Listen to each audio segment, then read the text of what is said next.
तो good morning everyone. तो कैसे हैं आप लोग? कुछ लोगों को पता होगा ना ये टोन।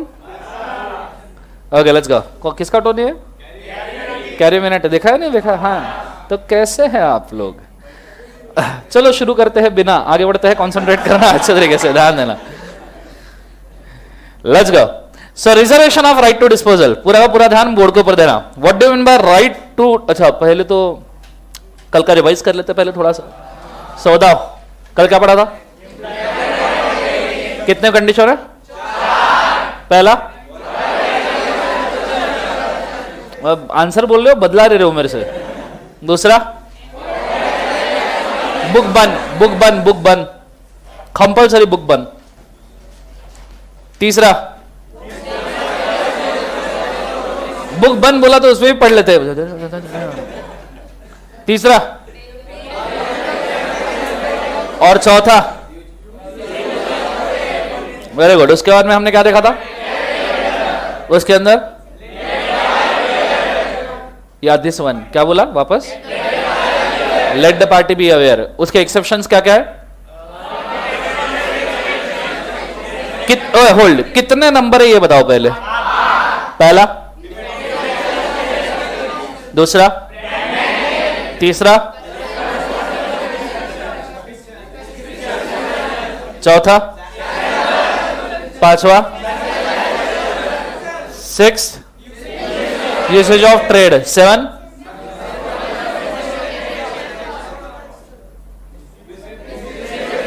और 8। इसमें से 5-6 याद है? ठीक है, याद है पक्का? आगे नेक्स्ट वाला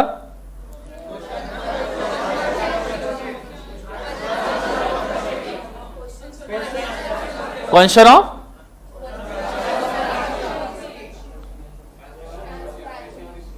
transfer of ownership and delivery ना। तो आप क्वेश्चन क्वेश्चन क्यों बोल रहे हो? अच्छा उसके क्वेश्चन। ओके सो मौजूदा प्रॉपर्टी कब ट्रांसफर होती है? गुड्स क्या हो जाए? असर्टन। कौन से स्टेट में आ जाए? डिलीवरेबल। कॉन्ट्रैक्ट कंप्लीट होना चाहिए और बायर को नोटिस होनी चाहिए। क्लियर है आंसर सबको? हाँ है ना। फिर उसके बाद में दूसरा क्वेश्चन क्या था? अनअसर्टन गुड्स कब ट्रांसफर होता है? असर्टन हो जाए, डिलीवरेबल स्टेट में आ जाए और अनकंडीशनल हो। क्लियर है आंसर सबको? नेक्स्ट वाला what do you mean bye appropriation of goods? Select the goods, mutual consent, deliverable state, unconditional. Clear है? फिर सेल और रिटर्न बेसिस देखा था हमने, हाँ है ना। चलो आज बढ़ते हैं आगे। Reservation of right to disposal.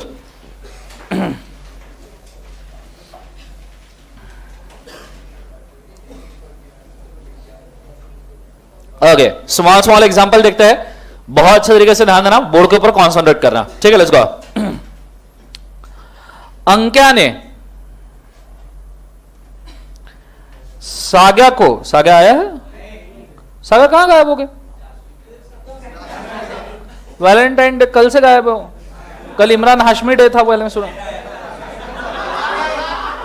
बोलो हाँ ना। तो कल से साग्या गायब, उसको पूछो कहां गायब था बोलना। तुम जास्मीन के चक्कर में पड़े हो, किसी और के साथ होगा।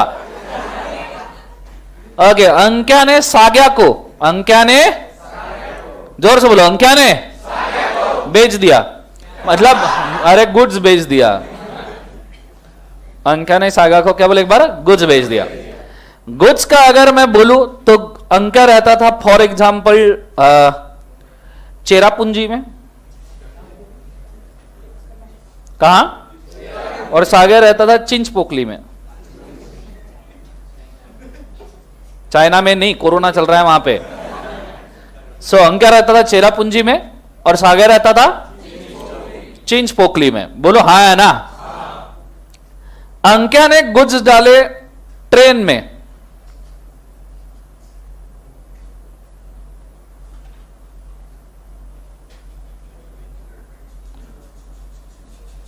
फील भी आ गया तुमको? निकालने तो पहले ट्रेन। सो अंक्या ने गुड्स डाले कहां? बोलो हाँ है ना। गुड्स डाले ट्रेन में और रेलवे रिसीट जो थी, क्या थी बोले एक बात उसे? Railway receipt. वो उसने साग्या को स्पीड पोस्ट कर दी। क्या कर दी बोले एक बार उसे? Speed post. पर रेलवे रिसीट के ऊपर लिखा हुआ था subject to payment. Subject to payment. Subject to payment मतलब जब तक गुड्स का पेमेंट नहीं होता तब तक रेलवे रिसीट क्लेम नहीं हो सकती। कंसेप्ट समझ में आ रहा है? साग्या ने अंक्या को कोई पेमेंट नहीं किया, नो पेमेंट। मुझे एक बात बताओ, रेलवे रिसीट तो साग्या के पास है, पेमेंट तो नहीं किया है, क्या साग्या गुड्स क्लेम कर सकता है? बोलो हाँ है ना? क्या साग्या गुड्स क्लेम कर सकता है? अब यहां अंक्या, पहले तो साग्या गुड्स को क्लेम कर नहीं सकता, सो विल सी साग्या can't claim the goods. Can't बोले एक बार, क्लेम गुड्स। यहां तक समझ में आ रहा है सबको? हाँ है ना? अब गुड्स तो पहुंच गए चिंचपोकली। गुड्स कहां पहुंच गए? चिंचपोकली में गुड्स पहुंच गए। अब अंक्या को समझ में नहीं आ रहा गुड्स वहां पहुंच गए, क्या करे? बीच में पार्या आया और पार्या ने अंक्या को फोन किया, बोले मेरे को स्पेसिफिक टाइप के गुड्स चाहिए, मैं चिंचपोकली के आसपास ही हूं, क्या तुम मुझे डिलीवर कर सकते हो? अंक्या ने बोला अरे हां, मेरे कुछ वही अभी रेलवे वही पड़े, तुम जाके कलेक्ट कर सकते हो, पहले पेमेंट कर देना। पार्या ने उठा, स्ट्रेट अवे धाड़ करके पेमेंट कर दिया, बहुत जोर से फेंक के मारा, बहुत जोर से लग गया। और फिर लगे जिसने नया रेलवे रिसीट बनाया अंक्या ने, और पार्या को भेज दिया। क्या बनाया? Railway receipt. पेमेंट भी हो गया, रेलवे रिसीट भी मिल गया। क्या पार्या गुड्स क्लेम कर सकता है? Same goods? बोलो हाँ है ना? तो सेम गुड्स कौन क्लेम कर रहा है बोले एक बार उसे? पार्या। यहां तक आइडिया क्लियर है?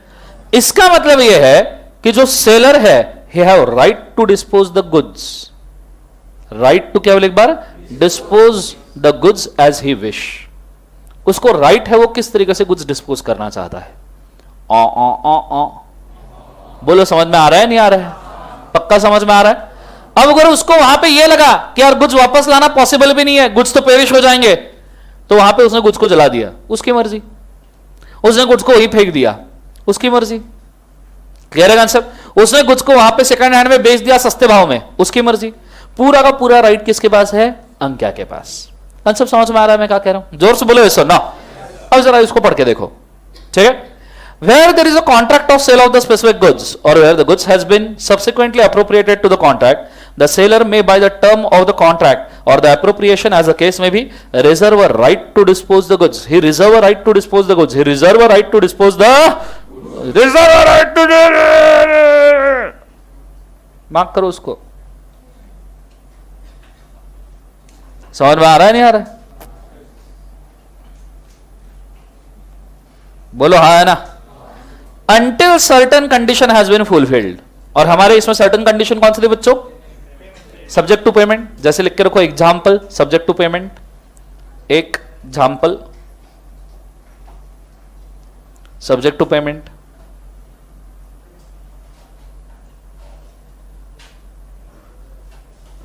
Done everybody?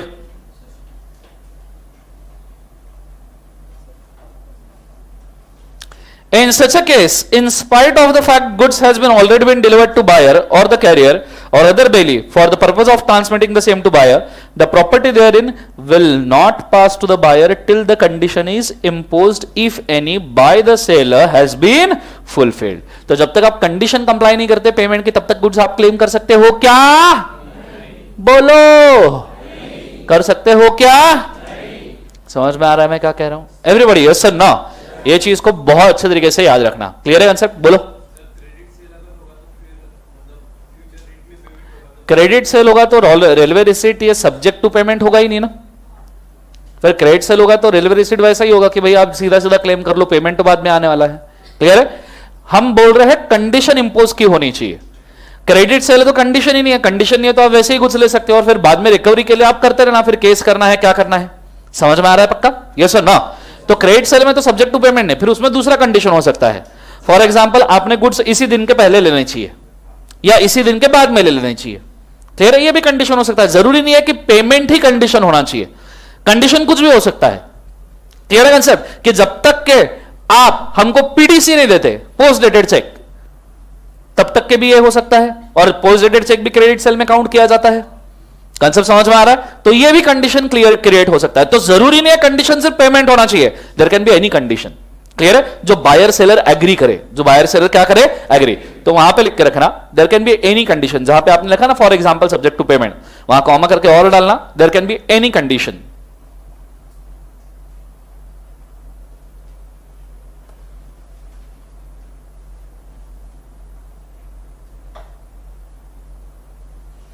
ओके, नीचे का जो केस है वो काफी थोड़ा सा क्लिष्ट लैंग्वेज वाला है, बट स्टिल हम पढ़ेंगे। If the goods are shipped or delivered to a railway administrator for a carriage and by the bill of the lading or railway receipt, as the case may be, the goods are deliverable to the order of the seller or his agent, then the seller will be prima facie deemed to have reserved the right of disposal, where the seller draws the bill on the buyer for the price and sends to him the bill of exchange together with the bill of lading, the railway receipt, to the secure acceptance or the payment thereof. The buyer must return the bill of lading if he does not accept to pay the bill. La la la la la. परम ज्ञान है इसमें। Negotiable instrument का आधा और cell of goods act का आधा। पढ़ के देखो, कुछ झेपिया नहीं झेपिया।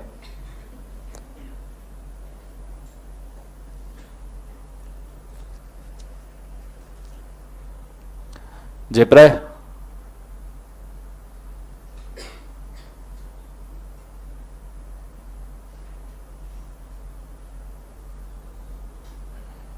बोलिए। अपरेंटली ऑन द फेस, देखते से ही समझ में आने वाला। क्लियर है? Prima facie you are a smart boy. नहीं, ऐसा नहीं है, पर मैं बोल रहा हूं। नहीं, हो डोंट वरी। ठीक है?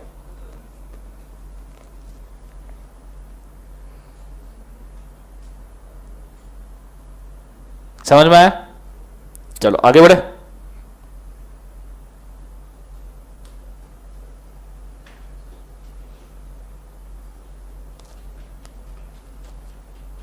समझ में आया नहीं आया? झेपरा क्या? अरे झेपरा क्या सर? मतलब पढ़ने में बड़ा अच्छा लग रहा है, बड़े हेवी वर्ड्स है उसमें। मतलब ऐसा लग रहा है कुछ तो भी भारी कर रहे, पर समझ में कुछ नहीं आ रहा। बोलो हाँ है ना? कैसी स्माइल दे रहे हैं ना सब लोग, किसे पढ़ के भी कट गया हमारा। पूरा ध्यान बोर्ड पे, ध्यान देना अच्छे तरीके से। मैं क्या कह रहा हूं अच्छे से ध्यान देना, ठीक है? बहुत जरूरी है, बहुत जरूरी। सल्लू ने विवेक ओबरॉय को बेच दिया गुड्स। क्या बेचा? गुड्स। और गुड्स इस बार उसने भेजे जहाज से। कैसे? जहाज दिख रहा है? अब दिख रहा है? अभी भी नहीं दिख रहा?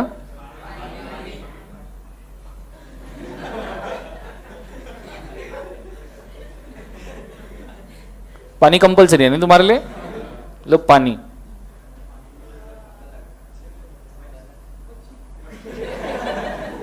ये ले भेल मासा, ले ये भेल मासा, ये ले। ये फुर कर रहा है ऊपर से, ये ले। खुश? मच्छी चाहिए उसको। कतई नॉन वेजिटेरियन लोग हो, ध्यान देना। सो बेसिकली अगर देखा जाए तो सल्लू ने विवेक को गुड्स भेजे, इसका बनता है शिपिंग बिल। क्या बनता है? जो सल्लू ने विवेक को भेजा, लेकिन Sallu want to be secured about his payment, क्योंकि विवेक से इसके पहले बहुत बार झगड़े हुए हैं। अरे बोलो हाँ है ना? तो सल्लू ने शिपिंग बिल के साथ एक बिल ऑफ एक्सचेंज ड्रॉ करके भेजा। बिल ऑफ एक्सचेंज क्या करके भेजा? ड्रॉ करके। मैंने सुना था बिल ऑफ एक्सचेंज में 3 पार्टी है, एक है ड्रॉवर और एक है ड्रावी और एक कौन होता है? पे। ये ड्रॉवर है, ड्रावी को एक्सेप्टर भी कहते हैं, और इसमें पे भी ड्रॉवर ही है। हो सकता है ना? मैंने तुम्हारे ऊपर बिल निकाला तो मैं ही ड्रॉवर, मैं ही पे, तुम तो सिर्फ एक्सेप्ट कर रहे हो। अबे बोलो ना। तो इसने साथ में बिल ऑफ एक्सचेंज भेजा और शिपिंग बिल के ऊपर लिख लिया subject to acceptance of bill of exchange. Subject to acceptance of. Vivek ने बिल ऑफ एक्सचेंज एक्सेप्ट नहीं किया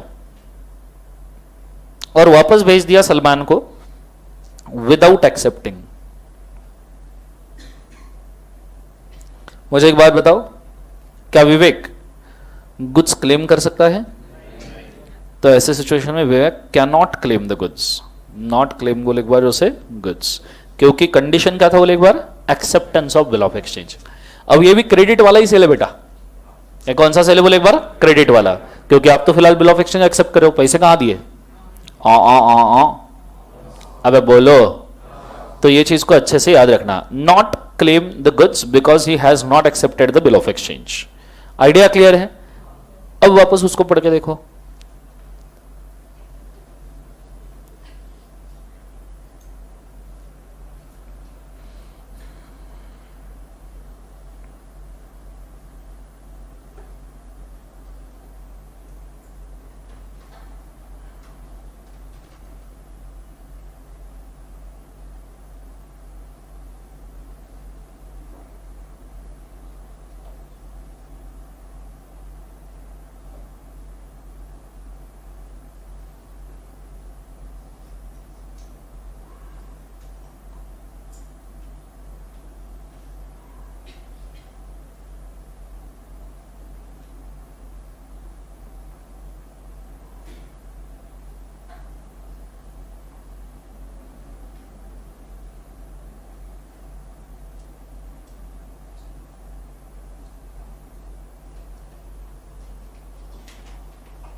समझ में आया अभी पक्का?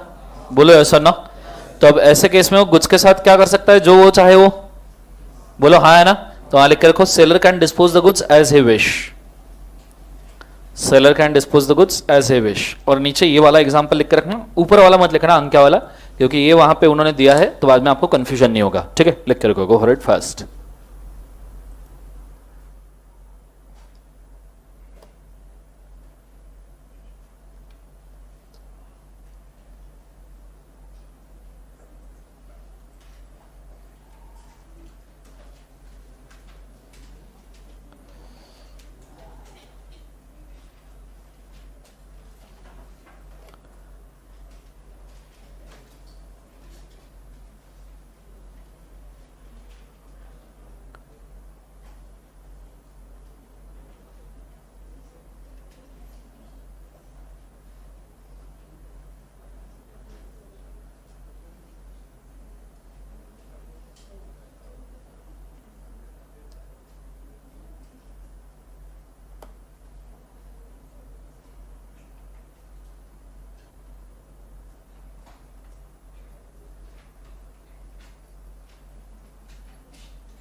लिख लिया?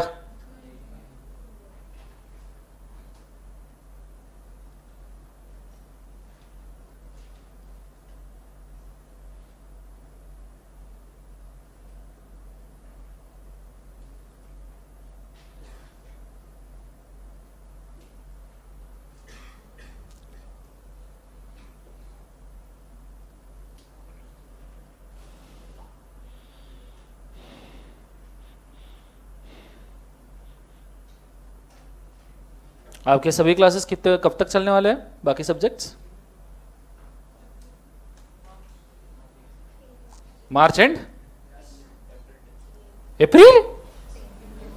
नहीं भाई, इतना नहीं चलने वाला खुद भी।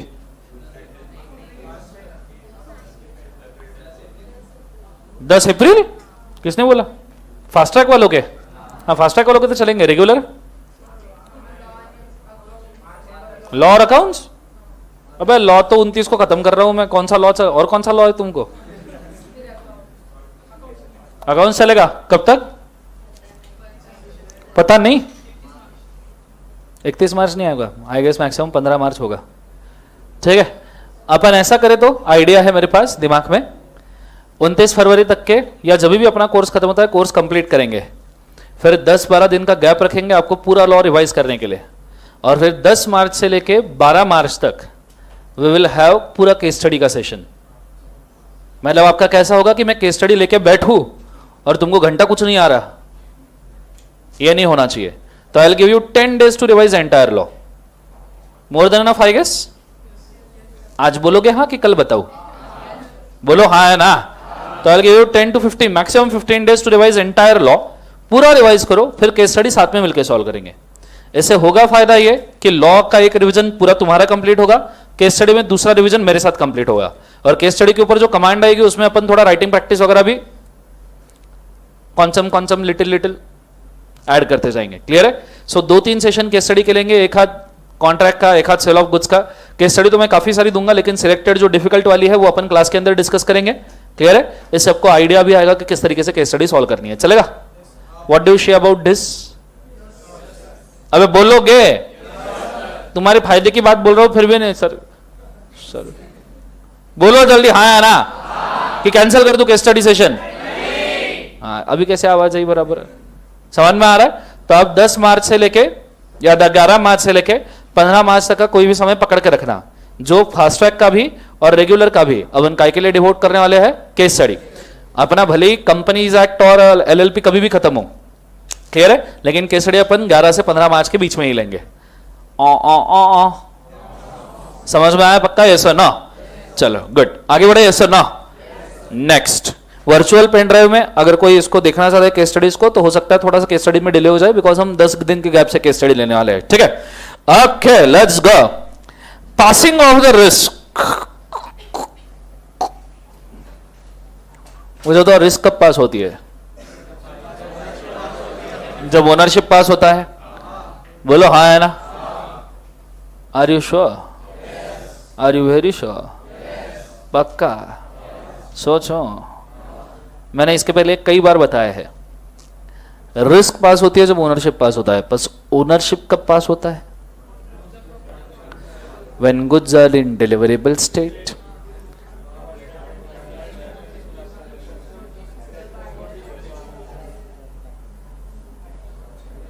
सिर फोड़ लू कहीं पे? अभी तो रिवाइज करते हो, आंसर दिया था तुमने चारों पॉइंट का। पहला क्या है? Goods are in deliverable state, contract of sale is executed, unconditional sale है, और नोटिस टू बायर दिया है, तब ओनरशिप ट्रांसफर होता है, तभी रिस्क ट्रांसफर होगी। बोलो हाँ है ना? तो नीचे, the general rule is unless otherwise agreed the goods remains at the seller's risk.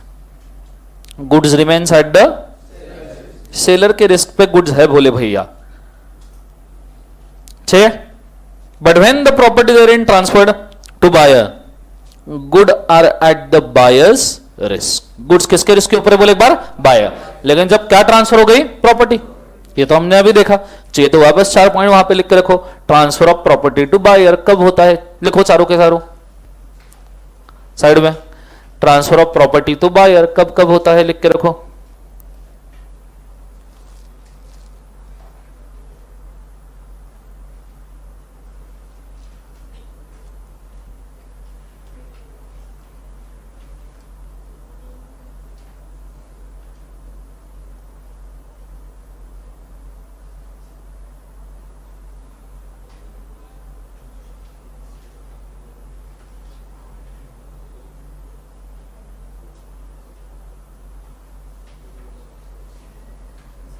लिखा सबने?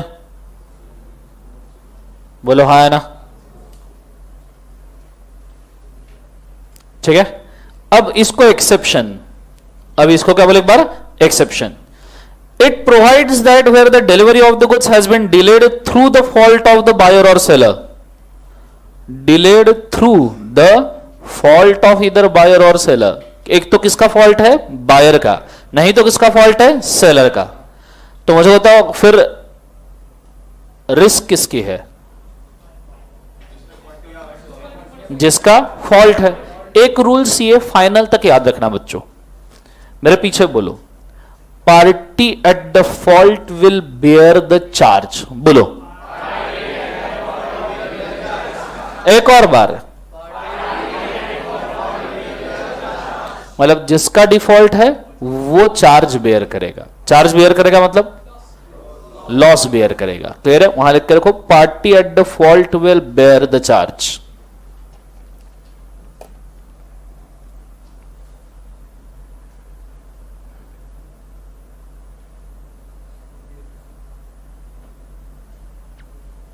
Party at the fault will bear the charge.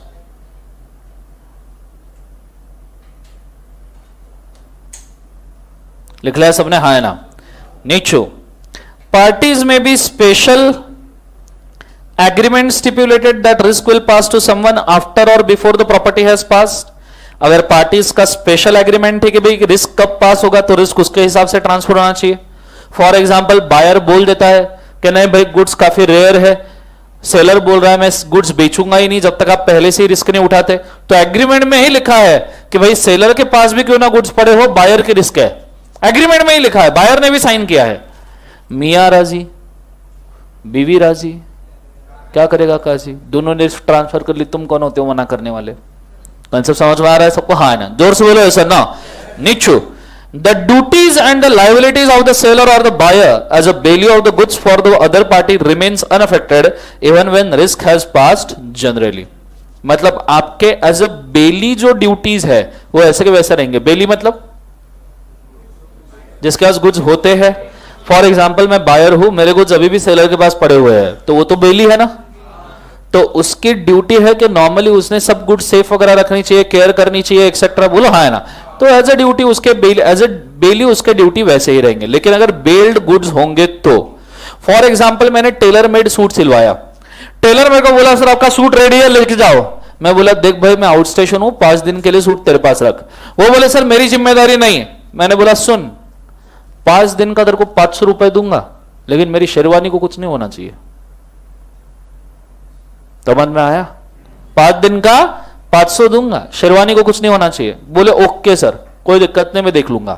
अब अगर शेरवानी जल गई तो किसका लायबिलिटी है? अब समझ में आया? इसे कहते हैं बेली। मैंने कॉन्ट्रैक्ट ऑफ सेल को फॉलोइंग कॉन्ट्रैक्ट ऑफ बिलमेंट मार दिया। कंसेप्ट समझ में आ रहा है सबको? हाँ है ना? जोर से बोलो सर ना। आइडिया क्लियर है एग्जैक्टली मैं क्या कह रहा हूं? बोलो सर ना। तो इसके लिए एक छोटा सा चार्ट बनता है, लिटिल लिटिल स्मॉल मिलाते जाओ। अरे बोलो, स्मॉल मिलाते जाओ। कैसे लोग हो जिंदगी में तुम? माइनर ही हो सबके सब। Let's go. So transfer of risk लिखते जाओ। Transfer of risk divided into 2 parts।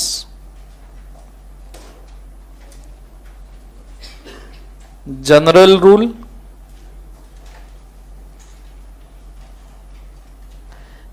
Exceptional rule.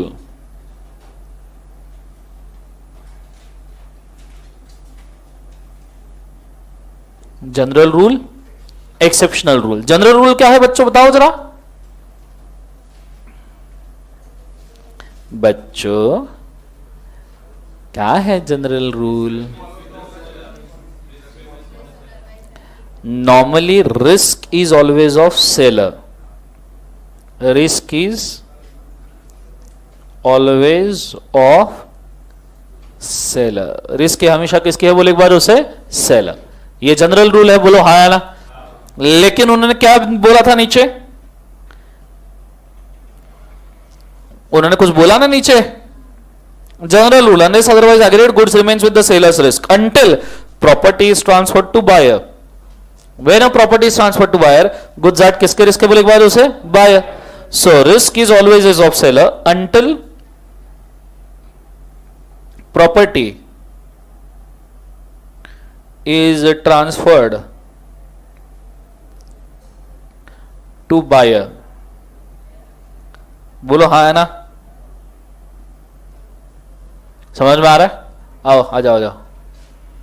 सागर तुम आज नहीं आए थे ना, ये लोग तुम्हारे बारे में क्या क्या बोलते रहते यार, सुन के इतना दुख होता है ना मेरे को। बोला एटलीस्ट वैलेंटाइंस डे को तो ऐसा मत बोलो उसके बारे में। क्या क्या नहीं बोल रहे थे वो, तो कुछ ओयो ओयो बोल रहा था वो। अब बोलो ना, हाँ दम है तो बोल के दिखाओ अभी। है ए पारे ये आगे आगे। सो ये समझ में आया सबको? बोलो ऐसा ना, एवरीबॉडी यस और नो? आगे एक्सेप्शनल रूल, मुझे बताओ एक्सेप्शनल रूल क्या है?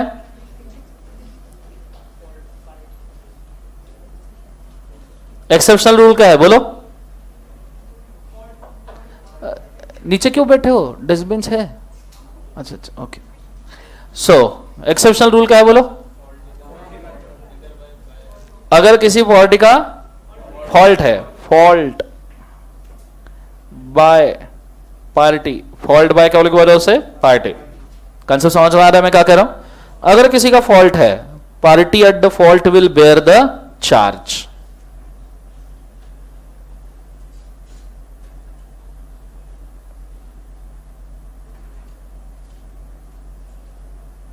समझ में आ रहा है? दूसरा एक्सेप्शनल रूल क्या है बच्चों? स्पेशल एग्रीमेंट किया गया है, स्पेशल एग्रीमेंट ऑफ रिस्क। अगर रिस्क का स्पेशल एग्रीमेंट किया है तो रिस्क कैसे ट्रांसफर होगी? As per agreement.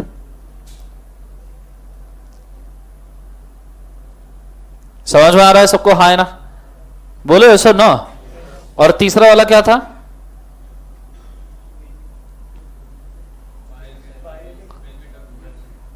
If there is a contract of bailment, bailment मतलब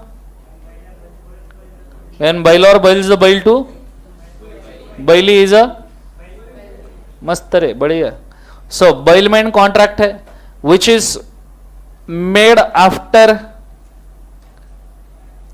after normal sale, made after क्या बोले एक बार? Normal sale, bailment contract. लिख लिया सबने?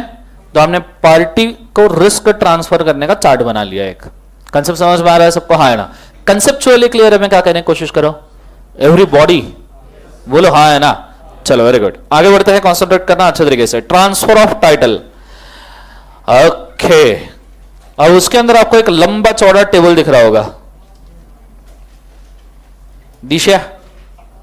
ओके, मैं चाहूंगा वो जो टेबल है ना लंबा चौड़ा, sale by mercantile agent, sale by one of the joint owners, sale by person in position of the voidable contract, उसको एक बार रीड करके देखो फटाफट फटाफट, तब तक मैं चार्ट बनाता हूं।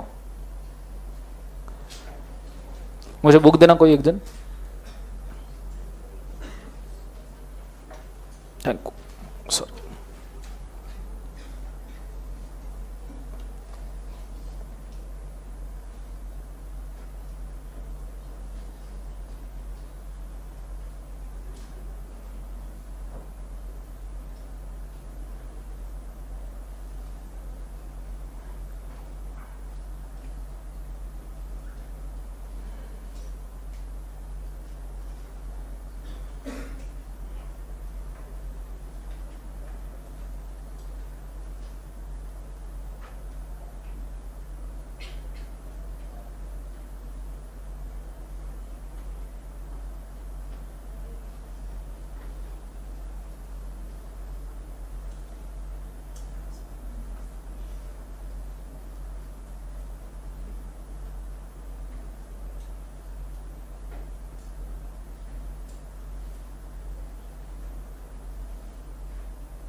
पढ़ो पढ़ो।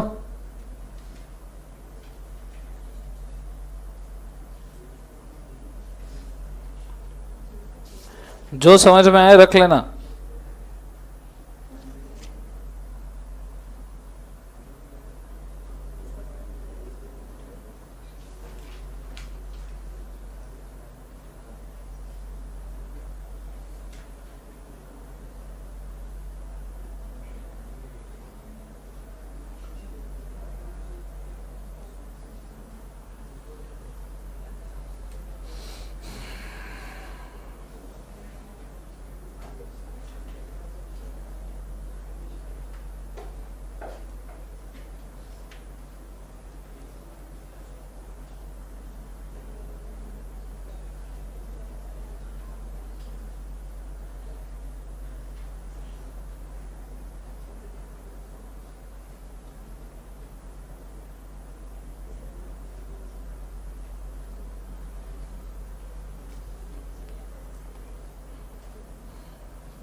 समझ में आ रहा है क्या? सर घंटा कुछ समझ में नहीं आ रहा। सर क्या पढ़ रहे वो भी समझ में नहीं आ रहा। सर काय को पढ़ रहे वो समझ में भी नहीं आ रहा। आज हम क्लास ही क्यों आए वो भी नहीं समझ में आ रहा। बोलो हाँ है ना। हमारे एज के हिसाब से हमें चाहिए होना था कहीं और हम है कहीं और। जिंदगी में ऐसे हादसे हो रहे हैं समझ में नहीं आ रहा कि अच्छी चल रही है बुरी चल रही है या सिर्फ कट रही है, काट रही है नहीं। आगे बोर्ड के ऊपर ध्यान देना। पढ़ने के लिए इसलिए बोला क्योंकि थोड़े से क्वेश्चंस बन जाए कि हम क्या कर रहे हैं। कभी सवाल बनता है और जवाब मिलता है तो लॉन्ग टर्म में याद रहता है। अगर सवाल ही नहीं बना और जवाब मिल गया तो जवाब की अहमियत नहीं रहती। बोलो वाह वाह। आगे बढ़ते हैं, ध्यान देना। ट्रांसफर ऑफ टाइटल, ठीक है। मुझे एक बात बताओ, जो ओनर है वही कुछ बेच सकता है? बोलो हाँ है ना। मेरा लैपटॉप उठा के ये बंदे ने बेच दिया तुमको, नाम बोलो। नरेंद्र, नर्या। पात्र घटना काल्पनिक, नर्या। वास्तविक जीवन से कोई भी संबंध, यदि किसी घटना के समानता होती है तो मात्र वैलेंटाइन कहा जाएगा। क्लियर है? Let's go. सो नर्या ने ये लैपटॉप उठा के तुमको बेच दिया। नर्या का लैपटॉप था ही नहीं। क्या तुम्हें सही टाइटल मिल पाएगा? किसी भी बायर को सेलर से बड़ा टाइटल नहीं मिलता, ये चीज को याद रखना। सेलर का जो टाइटल है वो टाइटल बायर को मिलेगा। सेलर का टाइटल चोरी का है तो आपका टाइटल भी चोरी का ही रहेगा। सेलर का टाइटल अगर लॉस्ट एंड फाउंड वाले गुड्स का है तो आपका टाइटल भी लॉस्ट एंड फाउंड गुड्स का रहेगा।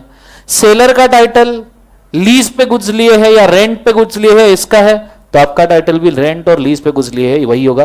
तो सर मैं क्या करूं? आप नर्या को केस कर दो, उससे रिकवरी कर लो जो जो भी प्रॉब्लम है आपको। सुन नहीं रहे एरिका में, सो नर्या के ऊपर केस कर दो। समझ में आ रहा है? तो पहला एंड फॉरमोस्ट रूल,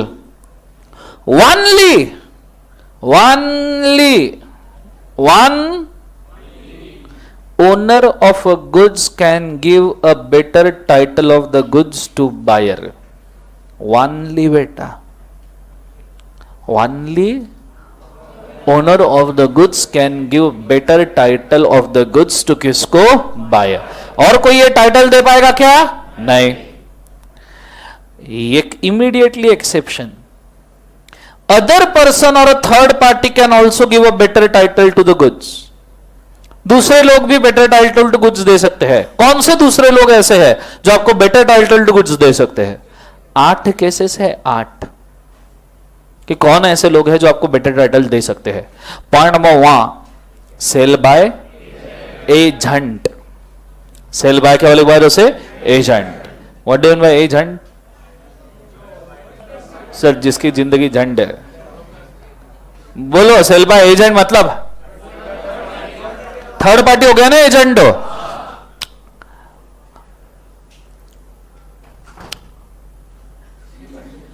आगे सो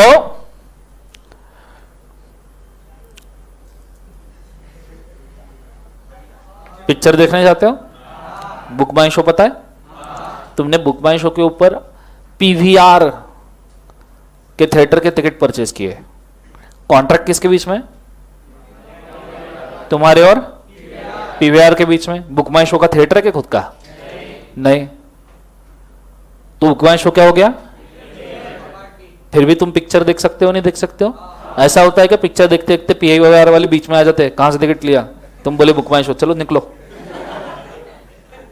ऐसा होता है क्या बोले एक बार जोर से? नहीं। सो सेल बाय ए, कंसेप्ट समझ में आ रहा है सबको? हाँ ना, जोर से बोलो ऐसा ना। सो यहां पे मैं आई लिखना चाहूंगा जो वहां पे बोला है, a sale made by a mercantile agent of the goods for the document of title to the goods would pass to goods title to the buyer in the following circumstances namely, if he was in possession of the goods or the documents with the consent of the owner, if the sale was made within acting ordinary course of business mercantile agent, if the buyer has the actual good faith and has time to contract the sale, no contract the sale of समझ में आया क्या? अब कुत्ता मन में आया क्या? पहला, एजेंट के पास गुड्स का पोजीशन है, वो भी with the consent of owner, तो ही वो ये बेच सकता है। क्लियर है कंसेप्ट? अब बुक माई शो के पास टिकट्स का पोजीशन होता है, नॉट फिजिकली बट वर्चुअली। बोलो हाँ है ना? स्विगी सुना है? स्विगी सुना? मजाक कर रहे हो? सिर्फ सुना? जिंदगी उसके भरोसे पे चल रही है सर फिलहाल। बोलो हाँ है ना? कल स्विगी के ऊपर मैंने एक मस्त चीज देखी, एक नया शॉप खुला है, खिचड़ी एक्सपेरिमेंट। सुना? खिचड़ी एक्सपेरिमेंट। वो किसी भी चीज की खिचड़ी बना देते, पाव भाजी खिचड़ी, अबे पिज्जा खिचड़ी। अबे सच्ची में तुम खिचड़ी खाओगे, पिज्जा का टेस्ट आएगा। How healthy? पानी है? खिचड़ी की पार्टी, भिखारी लोगों खिचड़ी की पार्टी, उसमें भी डिमांड देखो तुम्हारी जिंदगी में कैसी है। आगे सर पहले उतनी तो दो, शक्ल देख के तो वो भी नहीं देंगे लग रहा। चुप करो निकम्मो। आगे, if the sale was made by him, चलो पार्टी चाहिए तुमको, लेट्स हैव अ डील। ठीक है? 10 दिन का जो गैप रहेगा, 15 ना, कुछ पाने के लिए कुछ खोना पड़ता है। 10 दिन का जो गैप रहेगा कोर्स खत्म होने के बाद, अगर उसके अंदर तुम बहुत ईमानदारी से पूरा प्रिपेयर करके आए और केस स्टडी के अंदर अपने को कोई तकलीफ नहीं गई, मतलब मैंने क्वेश्चन पढ़ने के पहले तुमने आंसर दे दिया, सर पार्टी रहने दो, क्या करना है यार, मैं क्वेश्चन पूछने के पहले तुमने आंसर दे दिया, तो मेरे तरफ से सबको पार्टी। JW में जोशी वड़े वाले। अच्छा ठीक है ना, तो अपन अच्छी पार्टी करेंगे, चिल मारो। ठीक है? पिज्जा विज्जा खाएंगे, खुश, इधर ही बुलाएंगे। कब? मतलब जब क्वेश्चनर होगा तब निकम्मे, उसके पहले तो नहीं दूंगा मैं। ठीक है? जिस दिन अपना केस स्टडी सेशन का लास्ट डे होगा, अपन यहां बैठ के पिज्जा खाएंगे, पिएंगे, कोल्ड ड्रिंक। समझ में आया? प्रोवाइडेड कोई भी खुद का प्रोविजन जेब में ना लेके आए। समझ में आया सबको? हाँ है ना? तो जेब में सर मैंने मेरे टिल्लू का प्रोविजन करके रखा है, इधर कोल्ड ड्रिंक खुला, सर का मजा आ रहा है स्टडी में। समझ में आ रहा है सबको? हाँ है ना? तो ये चीज को याद रखना, मेरे तरफ से पार्टी, हाँ पक्का, लेकिन मेरे को प्रिपरेशन तगड़ी चाहिए। प्रिपरेशन का तुमको कैटेगरी तो मालूम है अपने। ठीक है? तो प्रिपरेशन तगड़ी चाहिए, बताओ पार्टी जरूर मिलेगा। ऐसे मेरे को लगना चाहिए कि क्लास में से लॉ में कोई फेल नहीं हो सकता एटलीस्ट मेरे सब्जेक्ट में, तो पार्टी करने में मतलब है। नहीं तो मेरे दिल में डर रहेगा कि तुम में से एक आधा निपट जाएगा और मैं तुमको पार्टी दूं, तो ये तो पाप हो जाएगा ना जिंदगी में। बोलो हाँ ना? Fair enough? फेयर इनफ या नहीं? गारंटी चाहिए तुमको? पक्का गारंटी चाहिए? क्या करे गारंटी के लिए बताओ? स्टैम्प पेपर के ऊपर एग्रीमेंट? तुमको घंटा समझता है स्टैम्प पेपर एग्रीमेंट करूंगा तो भी क्या उखाड़ लोगे? ये तो भी मालूम है कि कितने रुपए के स्टैम्प पेपर के ऊपर एग्रीमेंट लगता है? 100 रुपए के स्टैम्प पेपर के ऊपर हो जाएगा? चलो चलो 100 रुपए के स्टैम्प पेपर के ऊपर करते हैं, फाइन। अभी 500 हो गया नहीं उसका? अभी और वो भी बोला हाथ नहीं सर 1000। एक काम करता पार्टी का पैसा स्टैम्प पेपर में लगा देता। निकम्मो, टीचर बोल रहा है इतना सबके सामने, वो गारंटी नहीं लग रही तुमको, गारंटी चाहिए है आगे। तो ये मेरा वर्ड है, मतलब मेरा वचन है, मेरा वचन ही है शासन। लॉ पढ़ा रहा हूं ना, तो शासन तो होना चाहिए, है ना। तो ये चीज को याद रखना, कंसेप्ट समझ में आया। और तुमको क्या लगता है, तुमने अगर मेरे को तगड़े लेवल पे प्रिपरेशन दे दिया, मैं तो खुशी के मारे पार्टी दे दूंगा, है ना। क्या मतलब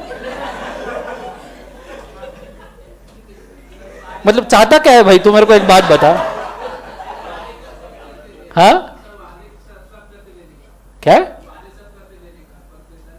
क्या वो कौन सी लैंग्वेज है ये? वादे सब करते हैं, कोई देता नहीं है। वही मैं बोल रहा हूं, प्रिपरेशन के वादे सब करते हैं, कोई करता नहीं है।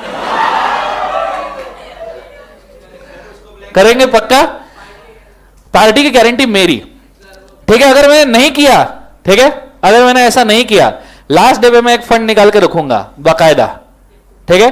तुम बोलो तो करण सर के पास देके रखूंगा, तुम्हारे पास नहीं। हाँ, तुम बोलो मैं करण सर के पास पूरा का पूरा फंड देके रखूंगा, ठीक है। और ये फंड करण सर के पास ही रहेगा। Karan sir is a intermediary. Karan sir के ऊपर तो भरोसा है, चलो मैं कमी, उनके ऊपर बिल्कुल नहीं है, फिर किसके ऊपर भरोसा है? ये जो है ना, ये नमन, ठीक है, ये विजय सर का साला है। साला समझते हो ना? अबे साले वाला साला नहीं है, ठीक है। तो विजय सर का एक्चुअली वो साला है, ये अभी इंटरमीडियरी, ठीक है। ये तुम्हारी साइड से भी है, मेरी साइड से भी है, तो इसके बीच में अपन फंड्स देके रखेंगे। भरोसा नहीं है, नहीं दूंगा पार्टी, जाओ तिल लेने गया। खुश अभी खुश? अरे कर रहा हूं मैं प्रोविजन, मैं आगे बढ़ रहा हूं, तुम स्टेप लेने, हम यही खड़े रहेंगे, तुम यहां तक पहुंचो नहीं। निकम्मे लोगों, मैं बोल दिया मैं पार्टी दूंगा मतलब दूंगा। आज तक ऐसा कभी नहीं हुआ कि जब मैंने बोला कि मैं पार्टी दूंगा और नहीं दिया। सिर्फ 5-10 बार ऐसा हुआ है, बाकी ठीक है नहीं, बट पक्का फॉर श्योर तुम मेरे को प्रिपरेशन दो। और एनीवेज मैं फ्रैंकली बोलता हूं, फाउंडेशन का जो भी, मतलब अब ये मेरे तरफ से ले लो, सुनना ही है तो, फाउंडेशन का मेरे को जो भी इनकम आता है आज तक के, वो मैंने इनकम के अंदर ट्रीट ही नहीं किया। एक तो इनकम चैरिटी के लिए जाता है पूरा का पूरा, ठीक है। तो इस बार तुम्हारे ऊपर चैरिटी हो जाएगी, ठीक है। तो एनीवेज इनकम है ही नहीं, उसको मैं कभी इनकम माना ही नहीं। जितना फाइनल इंटर से आता है मेरे लिए मोर देन इनफ है। तो एनीवेज ये फंड पूरा का पूरा डोनेशन में जाता है, क्लियर है। नियरली 5 से 7 लड़कियों का पूरा जिंदगी का खर्चा अपन ने उठा के रखा है, ठीक है। तो वहां थोड़ा सा कम करेंगे, लड़कियों को बोलेंगे थोड़ा एडजस्ट मारो, इस बार हम पार्टी करने वाले हैं, ठीक है। That is not a issue. अब अगर इतना कर ही रहा हूं तो वैसे भी मेरा इनकम नहीं, एक तो उधर देना नहीं तो इधर देना है, क्लियर है। अब भरोसा आया पक्का, अब किसी को कोई दिक्कत है? अब बराबर आया हो है। चलो let's go. So done, deal done, बोलो हाँ है ना? एवरीबॉडी से ना? चलो next. If the sale was made by him with the acting in the ordinary course of business, as a क्या बोले बाजू से mercantile agent, sale was made by him when acting in कहाँ बोले एक बार? Ordinary course of business। पहला condition था position buyer के कंसेंट से, सेलर के कंसेंट से होना चाहिए। दूसरा ऑर्डिनरी कोर्स ऑफ बिजनेस होना चाहिए। If the buyer had acted in the good faith and has at any time of the contract of sale no notice of the fact that the seller has no authority to sell, buyer had acted in the क्या बोले एक बार? Good faith. Buyer good faith में होना चाहिए तो cell valid रहेगा। तो भैया एजेंट अगर सेल करना चाहे कितना कंडीशन से बच्चों बोलो? तीनों कंडीशन प्रॉम्प्ट करो। पहला, उसके बाद क्या है बोले एक बार? पोजीशन। कैसा पोजीशन है बच्चों? पोजीशन विथ कंसेंट ऑफ,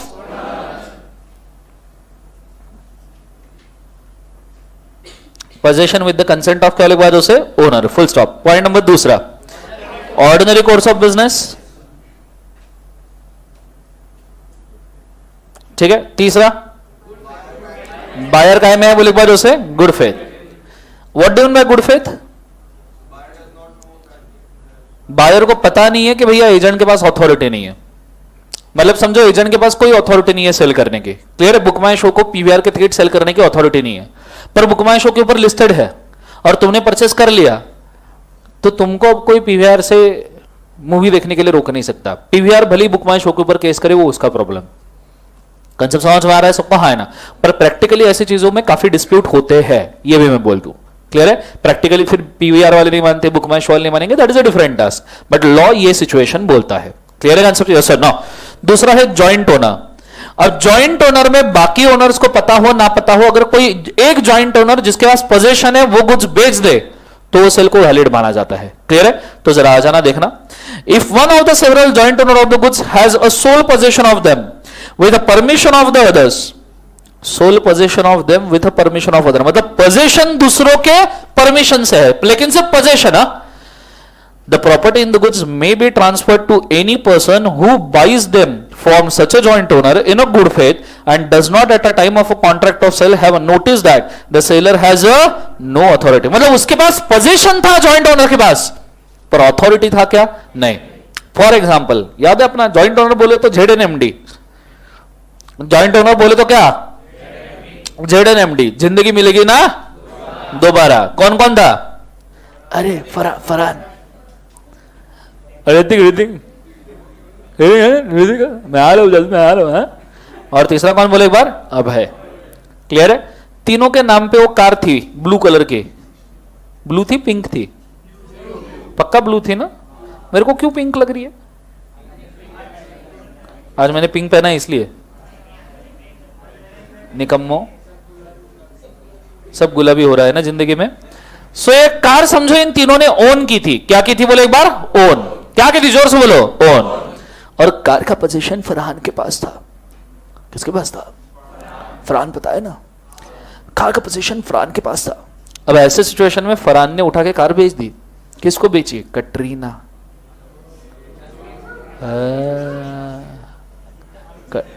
बिना उसका नाम लिए तुम्हारा दिन नहीं जाता क्या? घर पे माला लेके बैठते जाओ, जस्मिन जस्मिन जस्मिन जस्मिन। सो किसको बेची? जोर से बोलो। कटरीना। अब कटरीना को कार का ओनरशिप मिलेगा या नहीं मिलेगा? जरूर मिलेगा, लेकिन दो कंडीशन। पोजीशन सबके परमिशन से होना चाहिए, पोजीशन विथ परमिशन। समझ में आ रहा है सबको? हाँ है ना? तो यहां पे मैं लिखना चाहूंगा बाय जॉइंट ओनर ये हो सकता है। जॉइंट ओनर, जॉइंट, समझ में आ रहा है? जॉइंट पता है ना? जॉइंट नहीं पता? जॉइंट नहीं पता? मासूम तो ऐसे बन रहे हो। Have position with permission.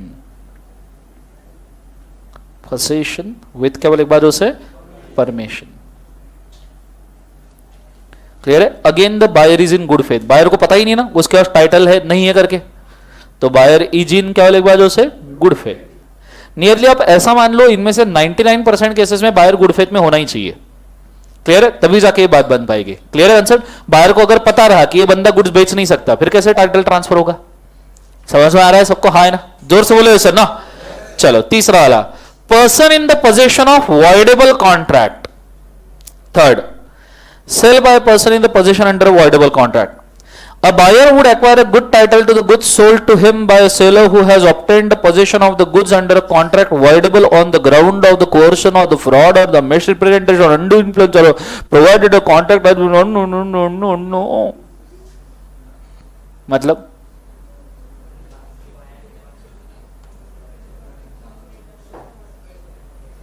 क्या? बोलो मतलब क्या?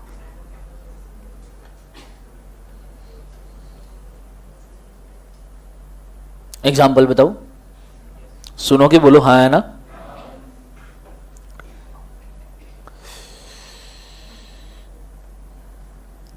नाम क्या बताया बेटा? नर्या। आपका नाम? मोया। मोया। कार्यक्रम के पात्र घटनाएं काल्पनिक, वास्तविक जीवन से कोई संबंध नहीं, सिर्फ वैलेंटाइन माना जाएगा। मोया ने, बहुत अच्छे तरीके से ध्यान देना, मोया ने डायमंड चोरी करके लाया। क्या चोरी करके लाया? समझ में आ रहा है सबको? हाँ है ना?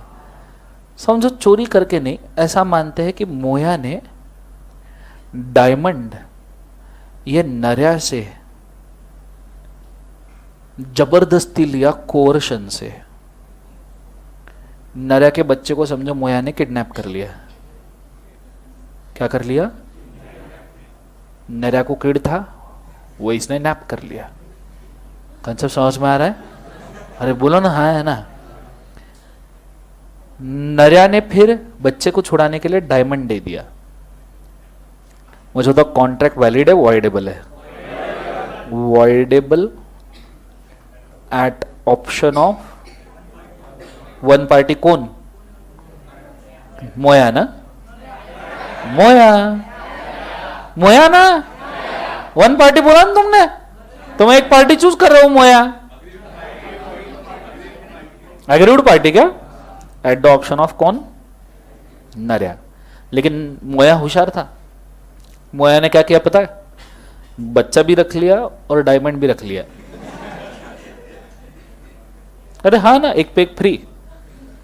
समझ में आ रहा है? बोलो हाँ है ना। और मोया ने नर्या को बोला कि मैं तेरे बच्चे को तब छोड़ूंगा जब मेरा ये डायमंड बेचा जाएगा, जब ये मेरा डायमंड बेचा जाएगा। आगे मोया ने ये डायमंड बेच दिया सागा को।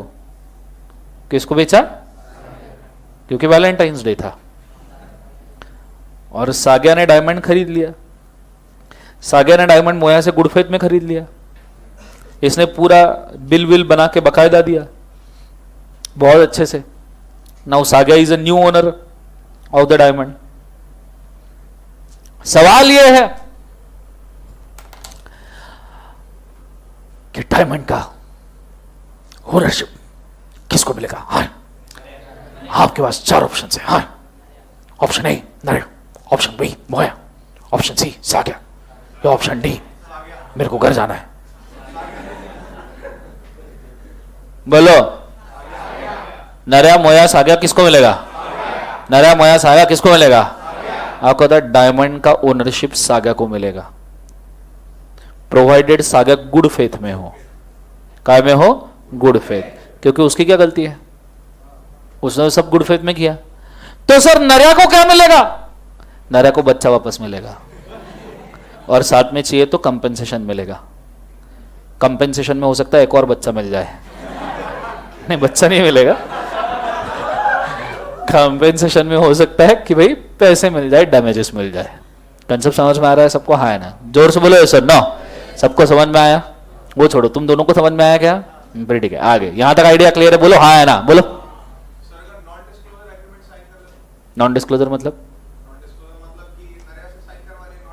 कि तू जिंदगी में कभी किसी को नहीं बताएगा कि डायमंड तेरा है। बता भी दिया तो क्या फर्क पड़ने वाला है? सागा तो गुड फेथ में है ना परचेस करते वक्त। सागा परचेस करते वक्त गुड फेथ में, बाद में उसको कभी भी पता चले कि नर्या का डायमंड था, किडनैपिंग से लिया था, बच्चे का प्रॉब्लम हो गया था, कहीं से भी पता चले, पर वो सेल वैलिड रहेगा बिकॉज परचेस करते वक्त सागा गुड फेथ में। अगर सागा को ये पता है ऑलरेडी कि बच्चा किडनैप हुआ है, उसके बदले में डायमंड मिला है, तो सागा गुड फेथ में नहीं है, तो फिर उसको तो ओनरशिप नहीं मिलेगा। तो नॉन डिस्क्लोजर का जरूरत ही नहीं है अगर बायर गुड फेथ में है।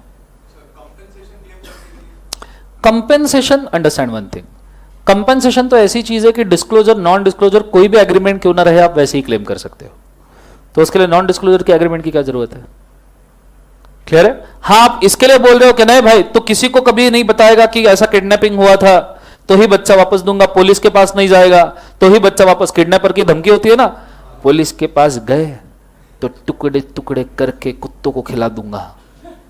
अभी सुना है ना? सुना है ना? बोलता है ना पुलिस को, पुलिस के पास गए तो ऐसा ना।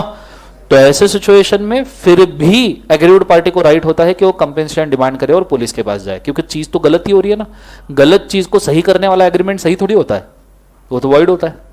क्लियर है कंसेप्ट? ये चीज को याद रखना। क्लियर है कंसेप्ट? बोलो हाँ है ना? तो यहां पे अगर वॉइडेबल कॉन्ट्रैक्ट में किसी के पास गुड्स है और वो आपको ये गुड्स बेचना चाहता है, क्या करना चाहता है बच्चों? क्या करना चाहता है? बेचना। तो ऐसे सिचुएशन में बड़े अच्छे तरीके से याद रखना, buyer will have a title, will have, क्या बोले बाद उसे? Title of goods in good faith. In काय में बोले बाद उसे? Good faith. कंसेप्ट समझ में आ रहा है? एक ही पॉइंट याद रखना है। क्लियर है कंसेप्ट? बोलो हाँ है ना? आइडिया क्लियर है? मतलब उसको वॉइडेबल कॉन्ट्रैक्ट के बारे में आइडिया होनी नहीं चाहिए। नेक्स्ट वाला, रीसेल ऑफ द गुड्स। ये तो मैंने ऑलरेडी बताया था, शायद आपको याद आया। अबे वो वाला फ्लैट वाला तो है नहीं, फ्लैट वाला नहीं, mister A sold white horse to mister B, याद आया? बोलो हाँ है ना। Mister A sold white horse, नहीं ये तो हमने जेसी का एग्जांपल लिया था ना। जेसी और कौन था व्हाइट हॉर्स वाला? रुत्या। और को घोड़ा किसका था? तुम्हारा था? क्या नाम है? रुत्या। रुत्या का घोड़ा था। रुत्या किसको बेच रहे थे पहली बार? हिंदिया को। सो रुत्या want to sell white horse to हिंदिया, बराबर है? हाँ है ना। और व्हाइट हॉर्स ड्रॉ किया था मैंने। अब यार थोड़ा फास्ट ड्रॉ करते हैं अपन व्हाइट हॉर्स, ठीक है? पूछ कट गई उसकी आगे, हाँ। और बाद में सेम हॉर्स उसने किसी को दिया बोले एक बार? जेसी को। किसको दिया बोले एक बार? जेसी। वो डॉबरमैन हॉर्स है इसलिए, ठीक है? आगे सो सेम हॉर्स उसने, डॉबरमैन को पूछनी होती ना, अरे बोलो ना हाँ है ना। सो सेम हॉर्स उसने किसको बेचा? जेसी को। क्लियर है? ये था पहला कॉन्ट्रैक्ट, कॉन्ट्रैक्ट 1। ये हुआ कॉन्ट्रैक्ट 2। ये तो resale of the goods already sold हो गया, बोलो हाँ है ना। तो इसमें किसको जा रहा है टाइटल बोले एक बार? जेसी। पर जेसी ने एक कंडीशन कंप्लाई करना चाहिए, गुड फेथ। इसको पता नहीं होना चाहिए कि हॉर्स ऑलरेडी किसी को बेचा हुआ है। कंसेप्ट समझ में आ रहा है सबको? हाँ है ना। जोर से बोले सर ना। हो गए 4। पांचवा, pre sale of goods. What is pre sale? Goods का ओनरशिप आपके पास आने के पहले ही आपने किसी को बेच दिया है। Any example?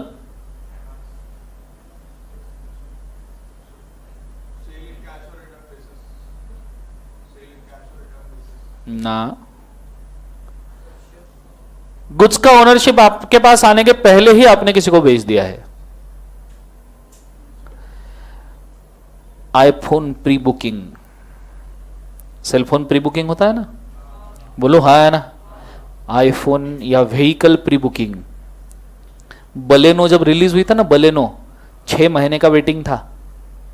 6 महीने लोग 20-20 हजार रुपए भर के मारुति को बोल रहे थे 6 महीने बाद मिली तो चल जाएगा, पर कार वही बलेनो ही चाहिए।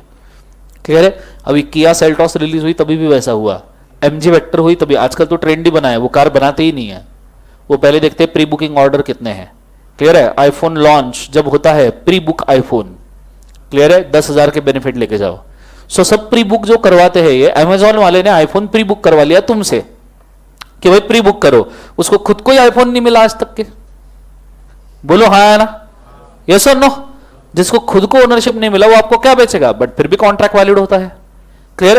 और यहां कोई गुड फेथ की जरूरत नहीं है, क्योंकि आपको पता है आप प्री बुक कर रहे हो, बोलो हाँ है ना। आपको एक फ्रॉड पता है इंडिया का सबसे बड़ा? नहीं पता ना? ना, एक बीच में आया था इंडिया फोन करके, फ्रीडम फोन, याद है? 599 रुपए में फोन मिलेगा। 251 में, हाँ, उसने 251 में फोन लॉन्च किया था, मल्टीमीडिया सेलफोन 251 रुपए में। लोगों ने भर भर के पैसे दिए, उसने नियरली $6 बिलियन जमा कर लिए थे। $6 बिलियन 6 महीने तक यूज किए मस्त, और बाद में बोले कि हमारी फैक्ट्री का सेटअप ठीक से नहीं हुआ और हम रिफंड करने वाले हैं, और सबको 251 रुपए रिफंड कर दिए। तो सर वो फ्रॉड क्या हुआ? 600 करोड़ रुपए, 600 करोड़ से भी ज्यादा रुपए आपने अगर 6 महीने तक एफडी में रखे ना,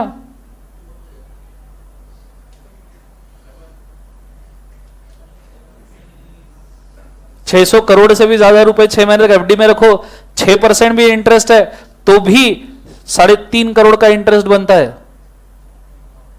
समझ में आ रहा है सबको? हाँ है ना। 3.5 करोड़ से ज्यादा का इंटरेस्ट, उसका आधा कम से कम तुमको मिलेगा, मतलब 1.5-2 करोड़ तुमने अभी कमा लिया। और जब आप फोन प्री बुक कर रहे थे 251 रुपए का, वहीं पे कंडीशन था कि आगे अगर आप ये फोन बन नहीं पाया तो आपको आपका पैसा 6 महीने के बाद में रिटर्न दिया जाएगा। लोगों ने टिक कर लिया। लोगों को क्या लग रहा है 250 रुपए देने हैं, 6 महीने में वापस आ जाएंगे अगर नहीं हुआ तो। लोगों को खुद के 250 मिल गए, लोग खुश थे, वो भी खुश था। गवर्नमेंट बोली क्या चल रहा है जिंदगी के अंदर, कितना अच्छा आइडिया है। कल मैंने अगर अपन ने स्कीम लॉन्च कर दी, 1000 रुपए में लैपटॉप, अंकल और रिपोर्ट टू बुकिंग, ठीक है, कंफर्म लैपटॉप देंगे 1000 रुपए में, जिसके ऊपर सब कुछ चलेगा। 1000 रुपए में टैबलेट, ठीक है, लोगों ने भर भर के पैसा दिया, 10 लाख लोगों ने भी 1000 रुपए दे दिए, 10 करोड़ हो गए। बोलो हाँ है ना। 6 महीने तक खींचने का 70-80 लाख भी कमा लोगे। बोलो हाँ है ना। फिर दूसरे साल दूसरा ऑफर। बोलो हाँ है ना। पब्लिक भी मारेगी क्यों? मुझे एक बात बताओ, 251 रुपए के लिए तुम उसको मारने जाओगे? वापस भी मिल गया ना, ऐसा नहीं किसी के डूबा है, सबको रिफंड हो गए उनके अकाउंट पे।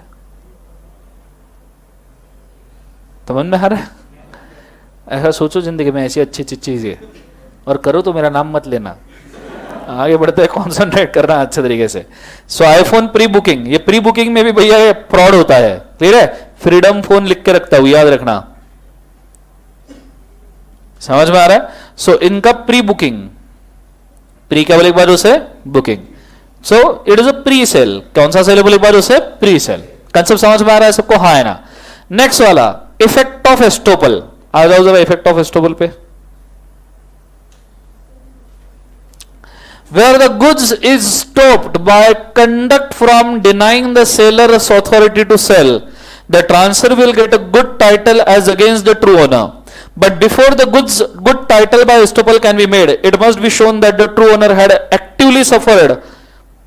Owner had actively, बहुत अच्छे से ध्यान देना, had actively suffered or held out the other person in the question as the true owner or as a person authorized to sell the goods. इसका एग्जाम्पल तो प्रेस्टीज पॉइंट पे ही है।